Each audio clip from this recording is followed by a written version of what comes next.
Hey everyone, welcome back to the channel. In today's video, I'm going to show you how to get your YouTube recap in just a few simple steps. I'll also share 2 easy methods so you can check it even if it's not showing on your account yet. Keep in mind that YouTube Recap doesn't roll out to everyone at the same time. Some users get access earlier, while others may see it a bit later, so there's no need to worry if it doesn't appear right away.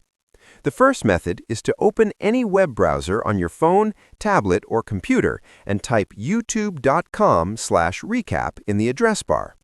If the recap is available for your account, it should load instantly and show details like your top creators, most watched videos, favorite playlists, and more from the year. If the page doesn't load or appears empty, you can try the second method. Simply open the YouTube app on your phone and tap on the U tab located at the bottom right corner.